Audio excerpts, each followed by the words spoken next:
What's up, everyone? Scout Army, what's going on tonight? This is Fuego Steve bringing you another edition of NBA Live at 5.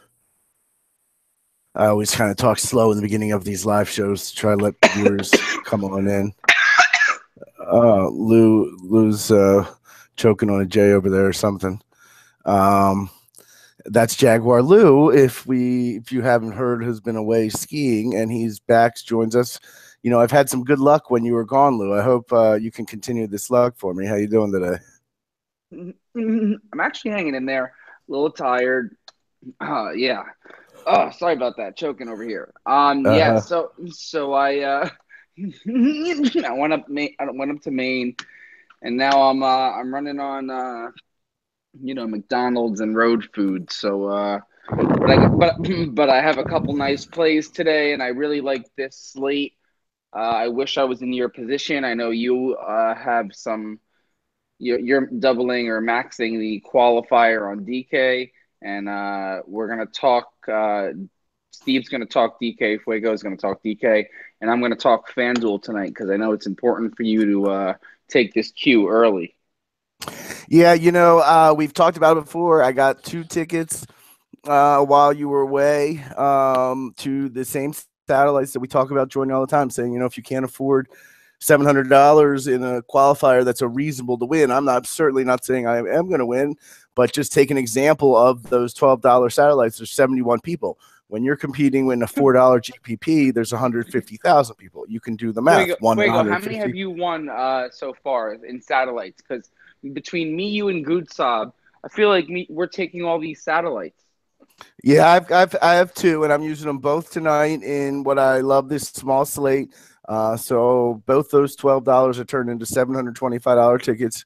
They're 68 entry field tournaments. I have two of the 68 entries, and I treat it just like the satellites that I won them for. I put out my best couple lineups, maybe hedge a little with them, and see what happens. So yeah, I am focused a little more on DraftKings today than I normally am. Normally, I love the FanDuel, but I am playing both, so I will talk about both. But it's a good night. It's a 5-game slate. That's one reason, I decided to enter this qualifier tonight because it's a 5-game slate, not an 11-game slate. And I think I have a advantage on the smaller slate, for example, than I do on an 11-game slate. So let's jump into point guard. Damian Lillard. Let me get over to the FanDuel pricing too. All right. Top guys, Lillard is back tonight. Kemba Walker, Dennis Schroeder, who I love today. EK, you got Tyreek Evans, who I like. I'm down on. I don't. Willie likes Lou Williams. I don't think I do tonight with Griffin back. Kemba Walker, Schroeder, I mentioned. Are you paying up for point guard tonight, Lou? uh, I mean, pay up is relative on a slate like tonight, but I guess I'm paying up for Dennis Schroeder and Kemba Walker. I think those are two guys that have nice floors on nights like tonight. So if you want to play that $55 FanDuel, I believe it's called the Slam, is it? Whatever. It's if you want to play some GPPs, um, I think that Kemba Walker and Schroeder are safer plays. Schroeder's at 7,700, Walker's at 8,000. They're both in pretty good spots, and they're coming in to the game with good game logs. And personally, I'm going to be fading Damian Lillard tonight. I know that he has a full minutes allotment, so he's on no minutes restriction. And people think, let me take Lillard and LeBron. I do think taking LeBron is the right way to go, but I also think that Lillard will be a distributor tonight. So I'm more invested in CJ McCollum and Jusuf Nurkic, but we'll wait till we get down there. But for the time being, Kemba Walker and Dennis Schroeder are in some great spots. Not to mention, Schroeder is going up against 5'10 Tyler Eulis. So that's something I'm really not worried about. And I could even take multiple Atlanta players in this game.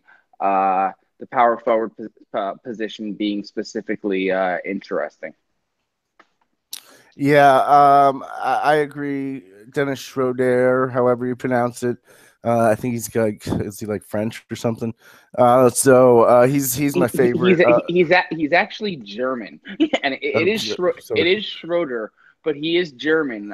People don't know that about him. I think he's right. straight from Germany. I don't know where he went to. I should look that up. I'm curious about that, about his But college. really, on FanDuel, it's only those three: Lillard, Walker, and him, and then it drops to Napier, who we're not going to play with Lillard, who's always they haven't adjusted his price back. Milos is Milos, interesting though. yeah, Milos he's tested it because especially if Rivers is out. yeah, Austin Rivers is not looking like he's gonna play. They took him out of shoot around, or he missed shoot around this morning. We haven't heard much, but yeah, I wouldn't go as low as George Hill. I don't see Can you maybe get behind Jared. Nita Lakina?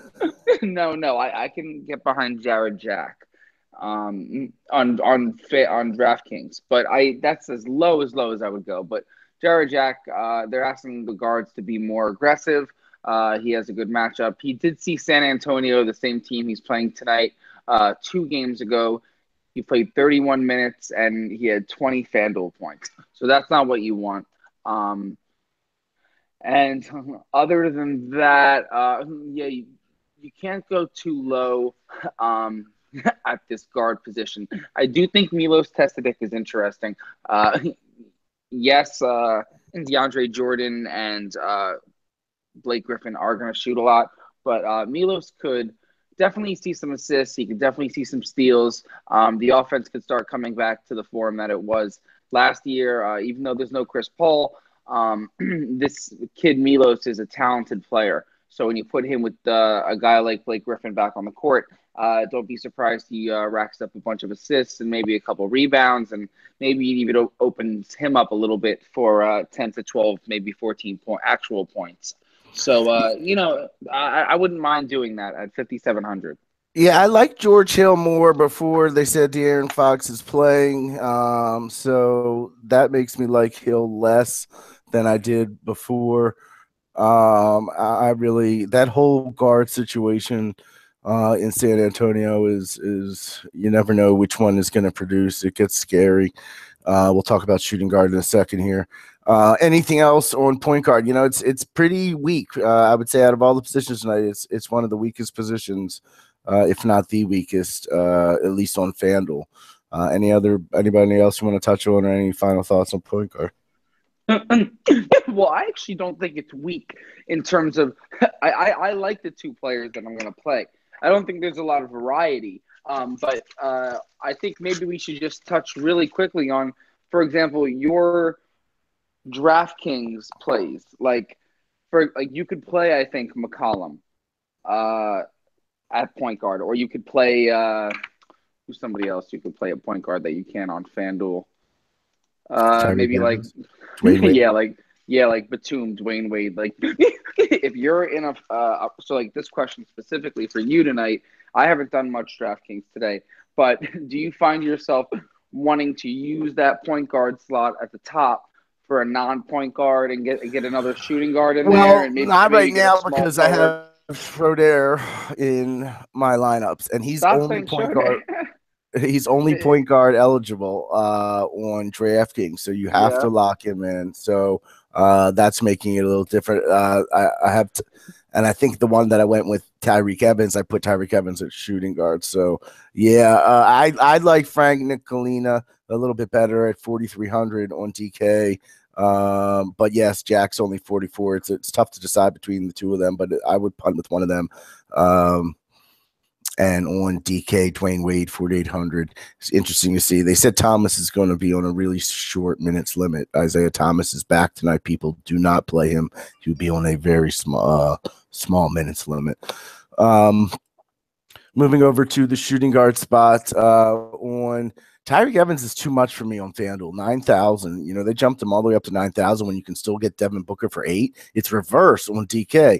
On DK, Booker's 91 and Tyreek Evans 82. So if you like Evans tonight, get your exposure on DraftKings. And if you like Booker, get your exposure on FanDuel. That's what I would say. Do you agree?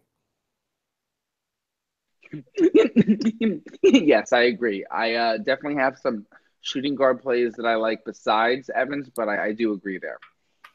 Yeah, it just makes sense because I mean there are 1,000 different and they're flip flopped from the site. So that's one thing if you're always playing sites to look at because you can certainly like players and you can certainly like them both on your site. And you know it would be contrarian to play them the other way, but it just doesn't make sense why you would do that. So you know on DraftKings, I like Evans over Booker.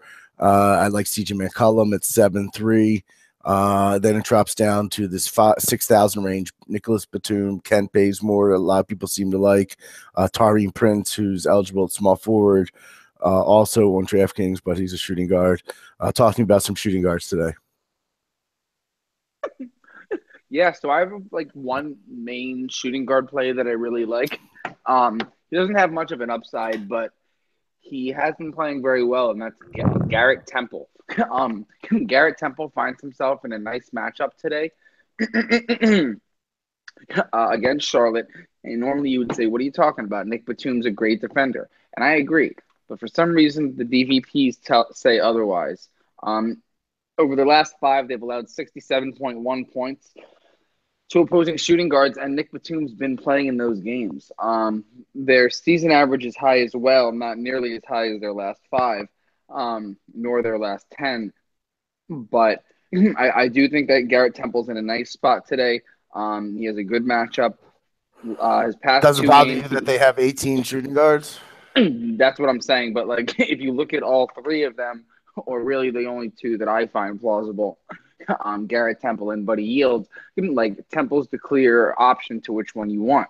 I mean, Temple has hit at least 20 points in 4 out of his last 6. Over his last 2, he's gotten 25 and 26 points with 21 and 27 minutes. His points are there, his rebounds are there, his assists are there, blocks and steals come and go. He's averaged probably a little over 2 over the last 4, maybe a little less over the last 5 and 6. But Garrett Temple's playing well. So when you look at these guys' game logs and you take into account the initial matchup that Garrett Temple will probably be starting, Garrett Temple's a nice play, value play for sure, not a punt. You're not hoping he gets 40. I know he's not going to get 40. I think he can realistically get you 30 to 32 points tonight at very low salary for 4,900 on FanDuel at the shooting guard position. And on DraftKings, you might have that in front of you. I think he might be a little bit cheaper on DraftKings, just makes him a better play. If you He's have that in front of you. Yeah, he's 38. Interesting. Yeah, Yeah. I'm not sure I can go there. Like, I think I prefer it, yeah, on DK where he's 38 as opposed to FanDuel where he's 45, bunched up look, with Hield and Bogdanovich. on a normal night, if I told you you're definitely getting 24 and you could possibly get 31 realistically, and he doesn't even need the minutes to give you that, you don't take it for 3,900 on DraftKings on a small slate? Yeah, but I think those are high. Those are Projections. Yeah, I mean, I'm not sure. Let's go back up to some of these mid-range guys. Lou Williams, CJ McCollum, you touched on who you like. Batum, who I mentioned, a lot of people. I like a lot of the Atlanta guys going against Phoenix.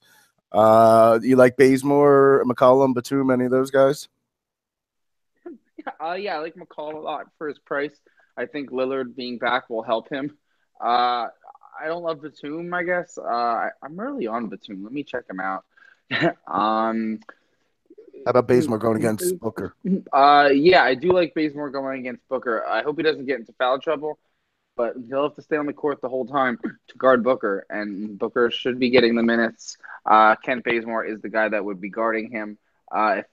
If you want to hedge a lineup where you think Kent Bazemore has high upside, if Bazemore gets into foul trouble, I think it would be Taurean Prince that then would guard Booker and get all the minutes and offensive and defensive exposure. So that's I would say either Prince or Bazemore. Other than that, I guess Courtney Lee becomes viable. Uh, Buddy Yield, if you're hedging a lineup with Garrett Temple, which is my favorite play. Uh, the shooting guard position on FanDuel, I Any guess, love and for draft. Dwayne Wade? Yeah, that's what I was just gonna say. I was gonna say either just FanDuel, but I like it on DraftKings as well. Dwayne Wade is a great play. I think today, I don't know if he provides much of an upside. 24 points, 31 points, 27 points. He's a lot like a Garrett Temple, but he's coming off the bench, and if Kevin Love is out, they're going to need points from somewhere. Um, Yeah, and that's the yeah, big news we're waiting on right now. If you hadn't heard, he's questionable, did not participate in shoot around due to an illness. So I actually think that he sits because if you usually the first day you hear of an illness, they'll sit. And then the second, they'll play. And if it's maybe, or if it's the third, they definitely play. But on the first day of an illness designation, I usually tend to notice that they sit. Am I wrong there? I mean, it's a good theory. I like the theory. It makes sense. That's kind of what happens. And then the second game they're questionable again, but then sometimes they'll play. But yeah, it's just tough call because it's going to decide for sure if we have to play LeBron, which you may have to anyway on this 5-game slate. But if he's out, you don't have to. I did see a thing that just came across. Isaiah Thomas expect to be on a 20 to 22 minute limit, which is decent minutes. I mean, that could take away from LeBron some. We'll have to see. But he'll be out there for about 20 minutes. Thomas, again, don't play him. It's not worth it, even at his reduced price, I don't think. And then I also saw something that Kawhi Leonard, who is probable, could sit because they're on a back-to-back. That if not, that he's either going to play a lot tonight and then sit tomorrow, or wait, did they play yesterday or are they playing again tomorrow? Yeah, so they're playing again tomorrow. So watch the Leonard news. So speaking of small forward, you want to say anything else about shooting guard before we move on? Yeah, I just wanted to say this is interesting. You can punt with Marco Bellinelli too. No, I have a really crazy Kevin Love expected to play. Oh, that sucks. All right, well now this crazy play might be even crazier, but yeah, I mean if Isaiah Thomas is playing 20 minutes in this game, I'm expecting those minutes to be bench minutes. So in a game where Damian Lillard is, coming back anyway from a 5-game absence, and we all know Isaiah Thomas, this is like really crazy. I'm starting to think about it, but it really is plausible. Isaiah Thomas is a huge matchup problem. Like he can't really defend, not because he's not a good defender, just because he's very small. So on a day that Damian Lillard is coming back after a 5-day absence, if you really want to take a stab at 3% of GPP lineups with Shabazz Napier, I think he could potentially have a great game at low ownership, and who knows, maybe even Lillard leaves the game, and then he has really the best matchup of the entire night. Yeah, I could get behind that if he was back at his normal price, but not at whatever the hell he is, 6,500 on FanDuel. No, I understand that, but that's why I say maybe like 4%, very small percentage. But I could see tonight being Shabazz Napier at a low ownership, getting 45 points because either Damian Lillard went out or he just went crazy against Isaiah Thomas, a matchup problem for Cleveland this year. I'm sure that he'll be a matchup problem. Right. Moving over to small forward. This is one of the differences when you play both sites. There's not too many choices on FanDuel. You have more choices on DraftKings because of the dual eligibility. LeBron we see that Love is supposed to play. I still think LeBron's a good play either way. Maybe not as must you have to lock him in without Love, but he's still good play. TJ Warren, Kawhi Leonard, I'd be careful with. Tareem Prince, who I really like tonight. He's only 6,000 on FanDuel. Courtney Lee, 5,700. Then it kind of dips off. Where are you going in small forward today? This is a really tough position. Sorry, I'm having dinner. Yeah, so this is tough because now that Kevin Love is in, my lineups are a little bit in flux. At first I looked at Michael Kidd-Gilchrist because he filled out a lineup pretty well. I think the first thing I decided is you are going to need LeBron James, whether Kevin Love is in or not. I guess my plays on Nurkic and McCollum become a little different right now. Maybe not McCollum, but Nurkic I think I like a little less. But the other small forwards I find totally plausible are Prince, I guess, and Warren. Warren scares me a little bit. He has that low floor. With Rivers out, you could maybe take advantage of the Clippers situation. But really, the small forward position is really weak today. If you have a lineup you like and it has LeBron James in it, it wouldn't be the worst thing in the world to just switch out random players and just rotate the lineup that you like and rotate 5 small forwards all in the range that you can afford. I like doing that a lot because it gives you exposure to a second small forward position on a weeknight, and it only costs you 5 lineups, but sometimes it's worth it to do that, you know? Can you punt with Evan Turner, 37 on FanDuel? Yeah, I mean, whoever is guarding LeBron James, I like. I'm trying to figure out who that is right now.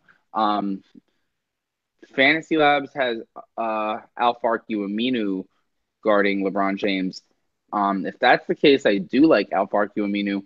I would think Evan Turner would take his first stab at it, or his first stab at the matchup. Yeah, I was working on the lineups I was working on. There was one I had Turner in and one I had Aminu in. So, yeah, I think they're okay plays if you want to pay down.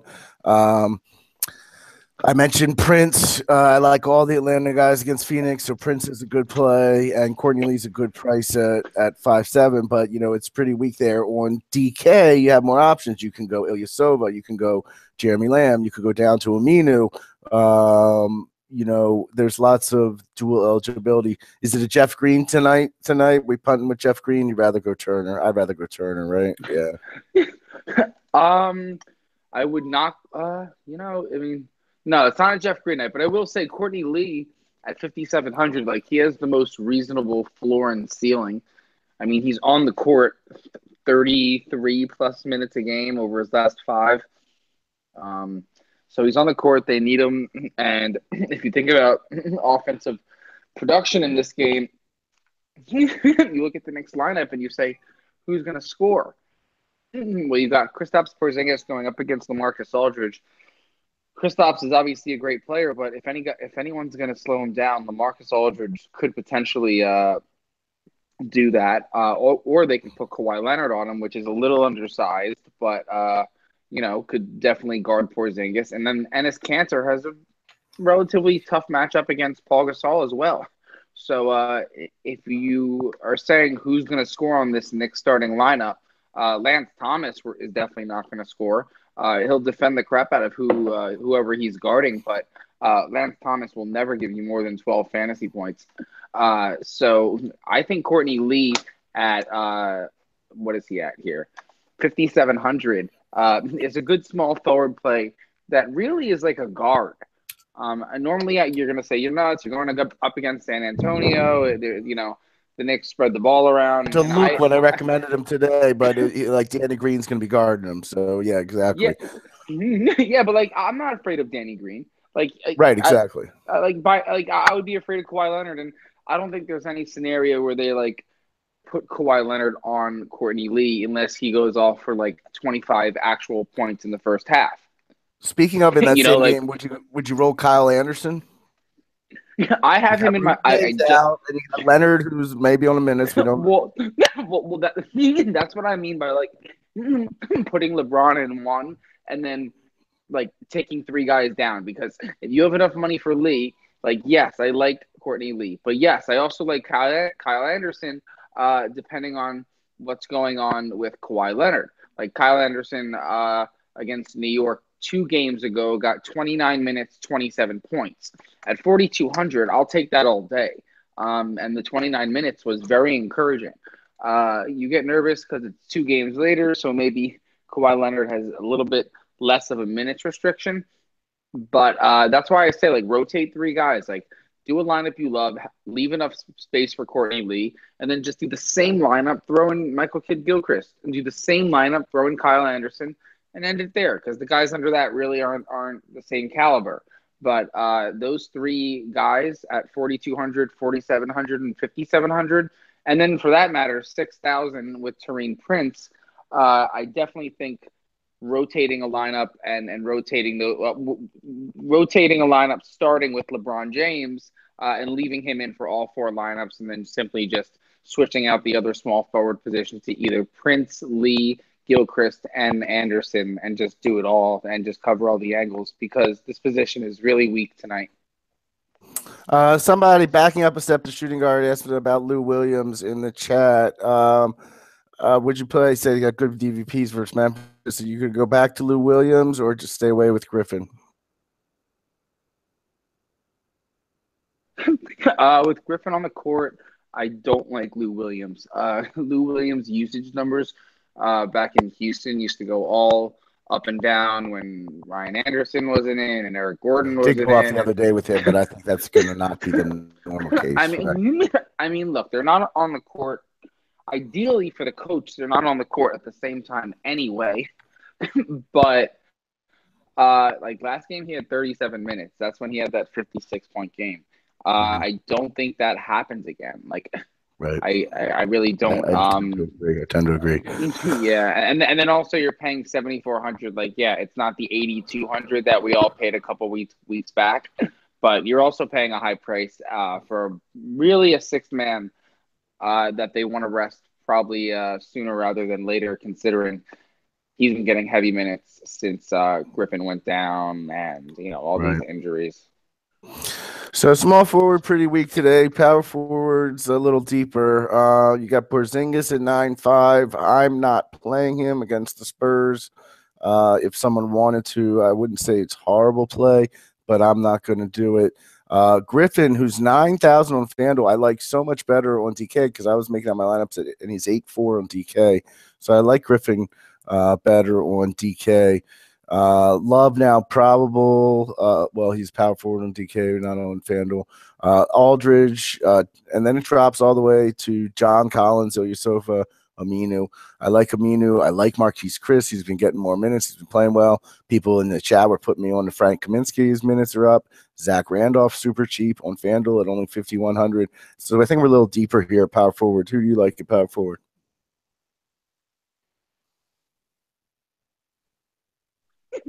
I actually have like a safer play that if you have the money for, it's pretty much a lock for 40 points. Kristaps Porzingis has not been playing the best defense. At 8,500, you have LaMarcus Aldridge with the San Antonio Spurs team that's just getting back to normal. Paul Gasol is playing very well, actually, so he's a plausible play as well. But if you look at his last game logs over his last 4, he has 42, 41.8, 42, 35.7. His minutes are lowering throughout the week, but he's due for a high minute game. He played the Knicks 2 games ago, 35 minutes, 42 points. So I think LaMarcus Aldridge is by far the safest play, and I think he should be pretty safe tonight. And in terms of another power forward I like, you said you like John Collins. And I was going to ask you, looking at their player pages, why do you like Collins more than Ilyasova? The DVPs show that Phoenix is bad. Yes, we know Marquise Chris isn't the best defender. Ilyasova, I think, is starting this game. His last 4, he's been pretty consistent, 31, 31, 36, and then a 17 in the middle of those. So Yeah, yeah, I like but them both, but yeah, you're right. Ilyasova's got a pretty decent ceiling there, but I did like them both.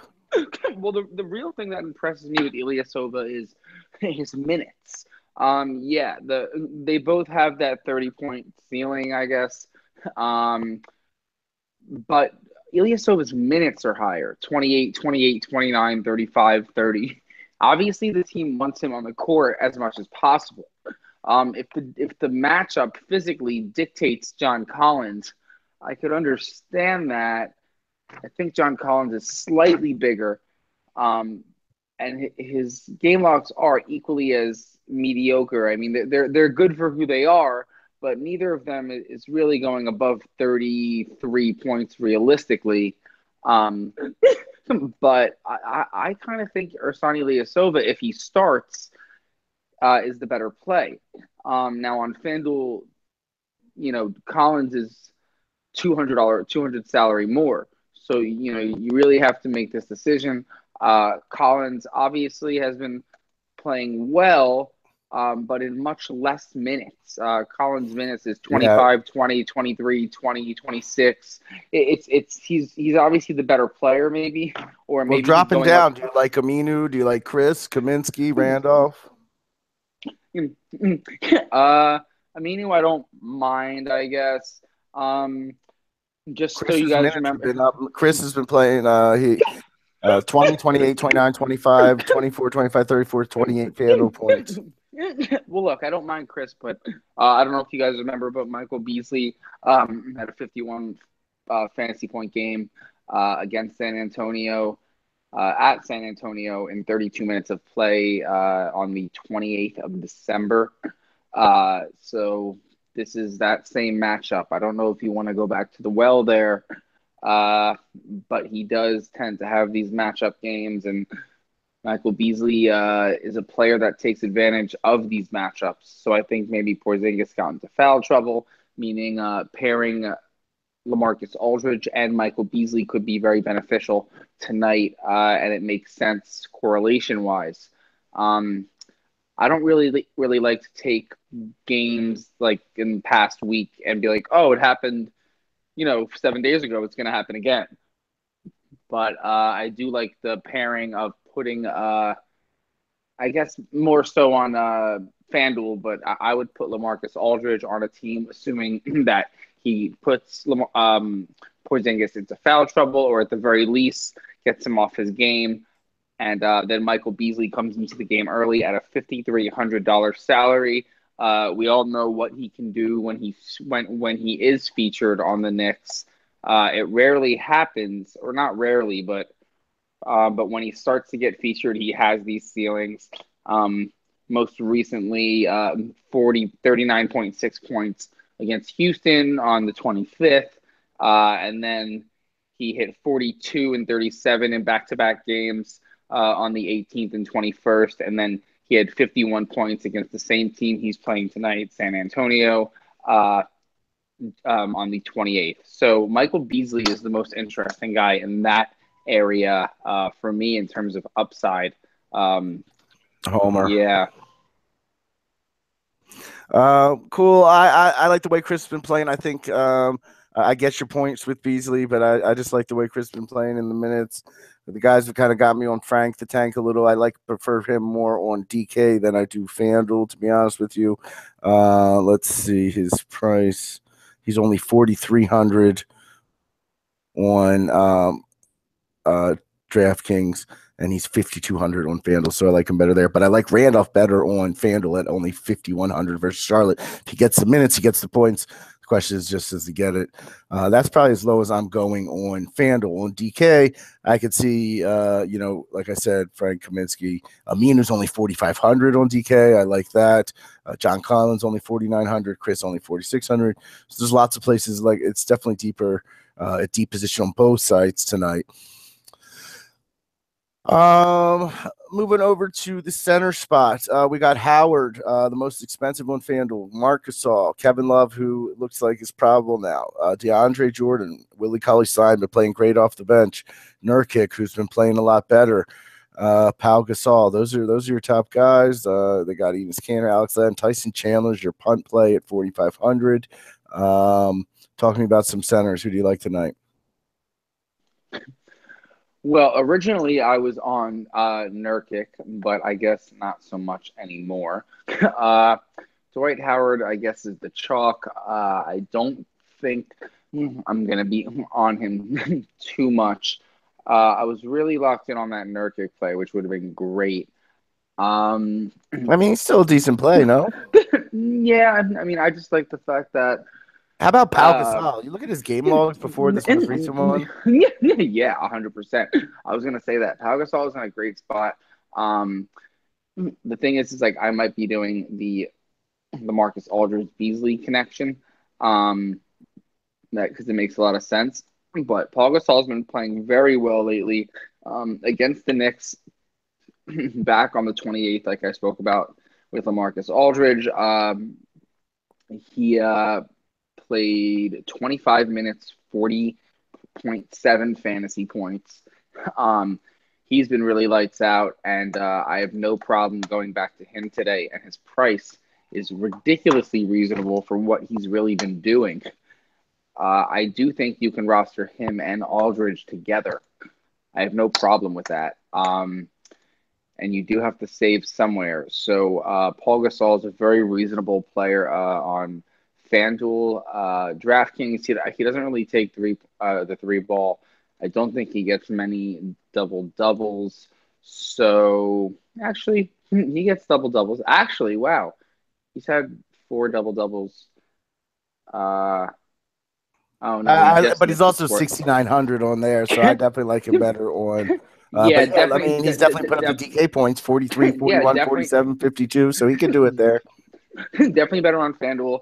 I like him there. No, I'm not really going too far south here. Like I would have uh, loved if Kevin Love was out. He's in. I don't like Marcus Gasol and I don't like DeAndre Jordan.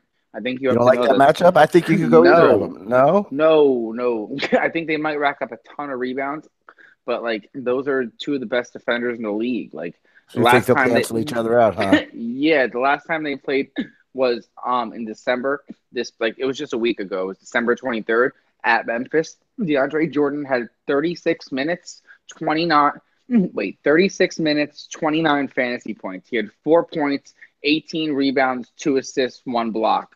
On the other side in that game, Marc Gasol had, drum roll, 34 minutes, 46 points, 17 points, 15 rebounds, 4 assists. So that's basically what I just said would happen.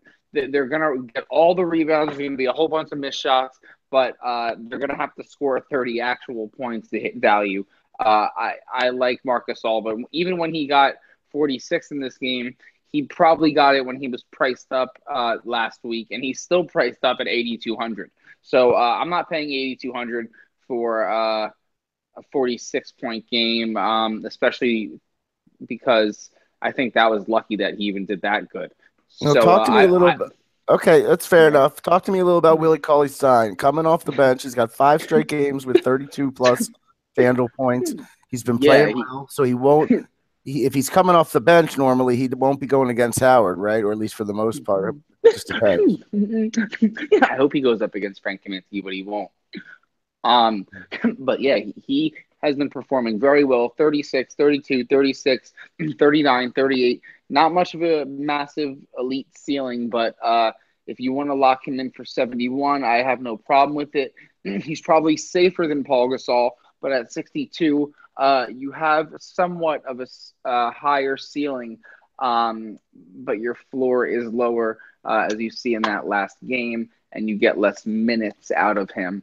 But you know, I do like saving the money and going down to Gasol better. And his Cantor What's in up with just Cantor these minutes, man? He was up to his 29, I know 35, I 27, know 26. Now they're back down to now 20 minutes, man. 21, 17, Yeah. 20. I don't know. Yeah, it could just be matchups. Like if you look at those games, the 21-minute game could have been a coincidence, but I'm guessing DeMarcus Cousins demolished him on the 30th, and then maybe in San Antonio. Paul Gasol really wrecked him. So I then don't who know. you're It doesn't going on even. FanDuel? Actually, no, he didn't. I am gonna go Paul Gasol. I have two lineups. Okay. I have one in the 100K, one in the 50K. I'm gonna go Paul Gasol, I think, and pair him with LaMarcus Aldridge and Michael Beasley at the power forward positions. I'm gonna have to come down somewhere after all this, but Yeah, yeah. I kind of like Gasol too. I'm trying to figure out a way that I can get Walker, Schroeder, and LeBron in. I'm sure it can be done. Um, hmm. Do we need LeBron tonight? Is the question. 5 game slate. Yeah. There's no one at his price range. Porzingis is the next closest to 2, then Griffin, then Tyreek Evans. You need him. On FanDuel. You need think we him. need him? You need him. You need him. It Okay. has to happen. Yeah, it stinks, but it has to happen. His Right. ceiling is too high. You're not even paying that much for him. 11.5. You got to find a way to get him in your lineup. It's still just him and Kevin Love. So Right, for sure. Yeah, I mean, Thomas is not going to get that much. It's not like he's going to take over or anything like that. He's only on 20-minute limit. Well, I just made a lineup I kind of like. Oh, kind of like that one. Walker, Schroeder, Bazemore, LeBron, Paul Gasol, Marquise Chris, who I like more than you. All right. Well, that's gonna about do it, man. Any final thoughts on this slate? It's a short 5 game slate. These are slates we love, or at least I love. I know you don't mind them either. It's not the 13-game mega slate, so it's not a lot of value. That's the one thing. There's no, which in some ways is good. We're not going to have an 80% owned player tonight. I don't think. I don't see anybody who's going to be crazy high owned. I mean, LeBron's probably going to be the highest. So that's good. I like when we don't have those guys because you're damned if you do and you're damned if you don't in those cases. So, any final thoughts on the slate, Jaguar Lou, before we get out of here? yeah, on DraftKings, a great correlation I'm looking at now, just really quickly, is Dwight Howard at the center position, and then use your utility to play Willie Cauley-Stein. I think that could be a really high upside matchup, or it's not going to be a matchup initially. I don't think Kosta Koufis stays in too long. I think Dwight Howard's a great play. I just don't love his price on FanDuel, and it's not easy to play him because he's so expensive. But I think Sacramento misses a lot of shots, and I think that with the ability to play 2 centers, even 3 on DraftKings, Dwight Howard, and assuming Dwight Howard gets Kosta Koufis and or Zach Randolph out of the game early or gets them into foul trouble, I think Willie Cauley-Stein can come off the bench and provide a spark for the Sacramento Kings. All right.